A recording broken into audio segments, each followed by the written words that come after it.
Human protection force ఏర్పాటు చేయలేదు.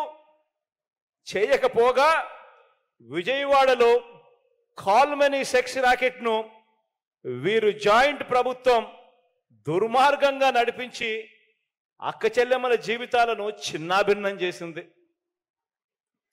ఆడబిడ్డ పుట్టిన వెంటనే 25,000 రూపాయలు డిపాజిట్ చేస్తా అన్న వీరు, ఆడబిడ్డ పుట్టిన వెంటనే 25,000 రూపాయలు డిపాజిట్ చేస్తామన్న వీరు మీలో ఏ ఒక్కరికైనా లేదా మీకు తెలిసిన ఏ ఒక్కరికైనా కూడా కనీసం ఆడబిడ్డ పుడితే ₹1 డిపాజిట్ చేశాడా అని అడుగుతా ఉన్నాను మిమ్మల్ని అందరినీ కూడా నేను. ఇలాంటి అబద్ధాలు, ఇలాంటి మోసాలతో చంద్రబాబు గారు పేరు చెబితే గుర్తుకొచ్చేది ఏమిటి అనంటే మోసం మోసం, దగ దగ.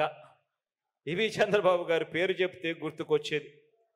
చివరికి మీరు అమ్మవారి పేరును కూడా ఆట వస్తువుల్లో ఉపయోగించుకున్నారు.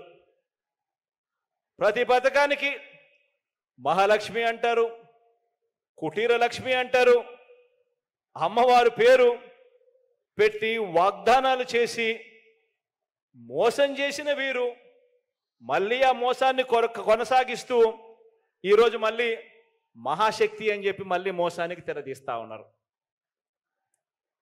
కుటీర లక్ష్మి వెళ్ళిపోయింది, మహాలక్ష్మి వెళ్ళిపోయింది.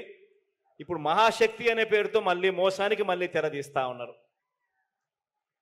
బిడ్డ పుడితే ఇస్తానన్నది ఒక మోసం, బిడ్డ పుడితే ఇస్తానన్నది ఒక మోసం. గర్భిణీ తల్లులకు చేసిన వాగ్దానం ఇంకో మోసం. బడికి వెళ్ళే పిల్లలకు, ఆడపిల్లలకు చేసిన వాగ్దానం మరో మోసం. ఇల్లాలకి ఇస్తానన్న సిలిండర్ల సబ్సిడీ సైతం ఇంకో మోసం. పొదుపు సంఘాల అక్క చెల్లెమ్మలకు చేస్తా అన్న రుణమాఫీ దారుణమైన మోసం. బెల్ట్ షాపులు రద్దు చేస్తామని చెప్పి ఎక్కడ పడితే అక్కడ ప్రోత్సహించడం ఇంకో దుర్మార్గమైన మోసం. అవ్వలకు సైతం ఓట్ల కోసం చివరి 2 నెలలు మాత్రమే పెన్షన్ పెంచి చెయ్యాలనుకున్నది ఇంకో గజమోసం. పెన్షన్ కూడా 4 సంవత్సరాల 10 నెలలు ఇచ్చింది 1000.